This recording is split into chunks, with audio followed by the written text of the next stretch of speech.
Hello and welcome to the Retirement Income Institute Fellows Corner. I am Suzanne Norman, the Director of External Relations, and I am thrilled to have today one of our research fellows, David Blanchett, who, if those of you don't know, David is one of our most prolific retirement award-winning researchers in this space, a visionary, and it's just been a joy to work with David. And I don't want to take up too much time since we can talk to him today.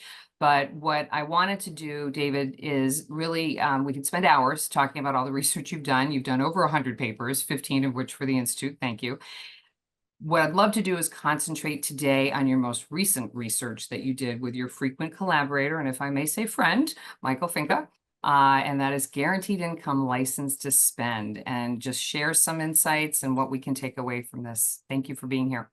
Sure. I mean, I think at a high level, anyone that's researched retirement knows that it's like really, really complicated, right? And I think that when you combine the uncertainty around how long you're going to live in future market returns, overlay the decline of defined benefit plans and having to figure out how much you can spend, it's not easy. And, one of the things that can make retirement a lot easier is allocating the income that's protected for life. And so in this new research with Michael Finca, we kind of asked this question, how do households that have more of their wealth and income that's protected or guaranteed for life, how do they spend or consume differently than those that say have more of the wealth in a portfolio? So if we think about, like Bill Bengen's research going back 30 years on safe withdrawals, you can withdraw 4% from a portfolio. We can look at, the economic value of a lifetime income that could be Social Security, an annuity, something else. And we can compare how the value of that contrasts against someone that has money in a portfolio and how they spend differently. And we do the analysis using what's called a health and retirement study, kind of the workhorse of most pieces in retirement. What we find is that Americans appear to be a lot more comfortable spending money that is protected or guaranteed for life versus money that's in some kind of unprotected portfolio. So at a high level, kind of given the name of the piece, well, what it suggests is that having money that you can't outlive, people are more likely to enjoy that and spend that in retirement. Thank you. And I found it so interesting, as always, when you zeroed in on a couple of things. I have a degree in psychology. I always talk about that because of the emotions. And what you had pointed out, of course, is that even with money, people have this fear of spending it, and there's anxiety around this spending your savings. And there's still persistency when we see surveys and research about people's confidence around Social Security. So what are some of the steps that you and Michael share in the paper so we can kind of get to this idea of actionable and practical solutions? Yeah, so at a super high level, what we found was that for every extra dollar that someone has that's protected for life, they spend, with that dollar about twice as much as they would from a portfolio.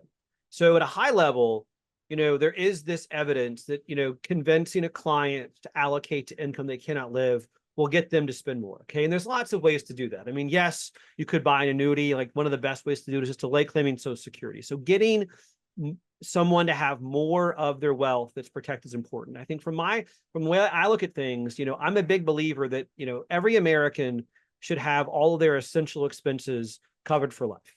Right. And I think what that does is it changes both the economic and emotional behavioral way that we think about how we utilize our savings. So if you don't have, your essential expenses covered for income that you cannot live, I think it's really hard to spend down that portfolio. So I think what advisors need to be doing, especially, is understanding kind of not just what is someone's retirement goal, but break that out.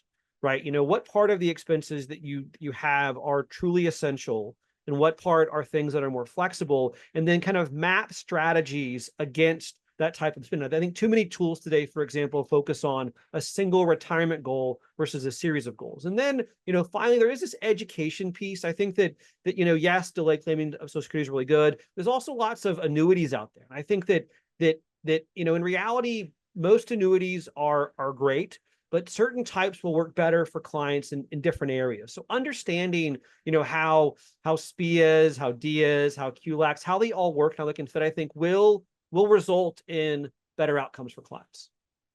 Right. Thank you, David. I know we could spend hours talking about this intersection between the emotions and money. I loved the fact that there was such practical advice for people, whether you be a consumer, whether you're a financial professional in the business, and maybe we can get you back here to talk about some other research that you've done for the Institute. But thank you again for this. And for more of David's research and thought leadership at the Institute, please visit our website at protectedincome.org/retirement income. And you will see me in another Fellows Corner soon. Thank you.